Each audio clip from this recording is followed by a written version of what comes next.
Hello, this is John Stark, Artistic Director of the Illinois Shakespeare Festival, and today we're taking time to pause with Antonio Lasanta. Antonio was part of our intern acting company in 2019, and he joined us from as he was a student at the University of Houston at the time. People might remember him in the roles of William in As You Like It that season, Mr. Fitzwilliam in Pride and Prejudice. He also appeared in Caesar and in the TYA show Who Stole Cleopatra. Welcome, Antonio. Hi, it's nice to be here. Great. Where are you joining us from, Antonio? I'm currently in Houston, Texas. Yeah, that's where I've been displaced for this pandemic. You were one of the students of 2020 that you were a COVID-19 Yeah. 2020 student. You graduated in May, correct? Yes, that was a interesting time when the intersecting of that semester with the pandemic. What did it interrupt for you? What had to be cut out of your time? Yeah, well, obviously that was my last semester of like acting school, which is anybody who's been through like a BFA program knows that's like when you're doing your showcase, um, and you're sort of like wrapping up and kind of starting to try and get out into the world and the industry. Um, so it was a huge interruption because we hadn't even at our school, at least, we hadn't even started really working the scenes for our showcase. We had just finished picking them. And then it was immediately like we went for spring break and never came back. Never came back. That's what um, happened here, happened at ISU as well. The same yeah. thing happened. So And so that was interesting because it was that first week and they were like, oh, school's closed for 2 weeks or something like that. And they were like, keep working on stuff. Like there wasn't really any assignments because I think that they thought we were just going to come back. And then as it kept getting extended, we made that switch to online, and it kind of just, it was difficult, because we're acting, so it's like we're not meant to just be on um the virtual screens, and we, at the beginning of the pandemic, nobody had the ideas that we're having now, where like everyone's kind of adapting and innovating in the virtual space. It was sort of like, I think a lot of people truly like just trying to be like, this isn't going to last very long. Like, we were trying to hold on to the hope that like we wouldn't have to adapt to like sure, Zoom sure. theater, as people call it. um that we would be able to just sort of like ride it out. But yeah, it interrupted our showcase and our classes and shows. It was wild because my ensemble, my class, all of us had been cast in later shows. So like not a single one of us got to do our final show. Oh, so Um, too bad. yeah, Now, but it now, was, if you had if COVID-19 hadn't extended into the summer, where would you have been in the summer this summer of 2020 had COVID not been around? yeah, I was headed to American Shakespeare Center, which is based in Stanton, Virginia. I was going to do their 2021 tour. Um, they were doing, at the time, they were doing Twelfth Night and Titus Andronicus, I believe. So that's what I was going to do. But sadly, it got postponed and then it got canceled inevitably, as many things did. Yeah. It sure did. It changed everyone's lives, our postponement included.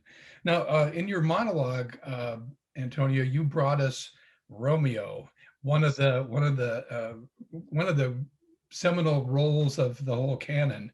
Uh, Yeah. what are your thoughts about bringing Romeo to us? Well, I was actually playing Romeo before COVID got interrupted. We were about 3 weeks from opening.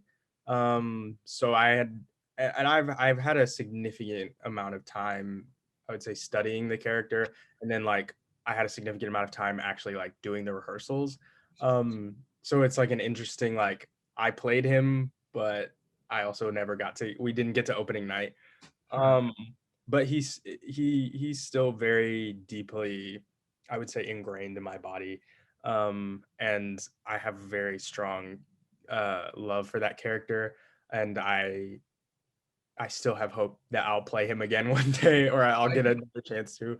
I think that's perfect casting for you, knowing Thank you. you in the 2019 season. I think that was a great casting to cast you as Romeo, and so I do hope that some company's smart enough to cast you whenever that comes around. I think that you would be very appropriate for that role. I So appreciate it. Yeah. one Yeah, of but that's why I chose that. So Sure, sure. Now, one of the things I've been asking people in their interviews is in your season of 2019, if you had a favorite memory or a favorite moment from that season that you'd love to share with the patrons, maybe something that they don't know of what happens back behind the scenes or whatever comes to mind, Antonio. Do you have something? yeah, yeah, this is super specific and is very is backstage. Um, but you remember Maya Princess, who she played Cecilia in As You Like It, and I forget the character's name, but in Pride and Prejudice, the sister, I think of, or cousin of Mr. Bingley, or Darcy, I don't remember, but Maya, beautiful Maya. We would always, at the beginning of As You Like It, when Jordan is playing his opening song in the Vom, her her and I would have a sort of a dance party of sorts. And it was just funny because we were in our period costumes and just in these layers, but we were just having the time of our lives. And that's a very fond memory. We talk about it sometimes, but it's a very fond memory I have because it was just, that summer was looking back on it now, like in this time that we're in, it was such a pivotal summer for me in my growth as an artist, but also like definitely just experiencing how like fun and joyous theater can be. And when you have like the right people around you, how creative and fulfilling making art can be. So yeah. I thought it was a great company. Maya played Miss Bingley.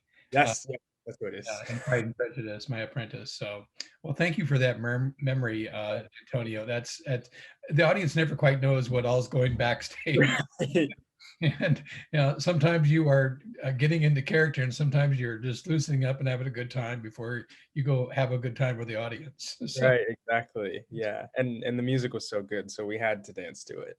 but of course you did. Yeah. Well, do you have any final thoughts before we leave our interview today, Antonio? And Well, thank you for having me, first of all. I really enjoyed it, and I appreciate you reaching out to me. And I appreciate you giving platforms and space for, artists of color and Black artists and marginalized artists, because that's, I think, very important right now. And the cast of 2019 specifically was such a diverse and very talented cast of artists, and had a lot of artists of color in there, and that was very important to me as a young artist to like see and experience, and I don't think we necessarily get to experience that a lot. So I was very happy to be there because I learned a lot from those people. So yeah. there were some strong mentors in that group. Yes, for sure. From professors down to fellow interns. So it was Exactly. great. It was a great company. I was really enjoyed myself with that year. Yeah, for So, sure. so thanks for being with us, Antonio, and patrons. Thanks for taking time to pause with Antonio Lasanta. And until next time, bye bye. Right. Bye.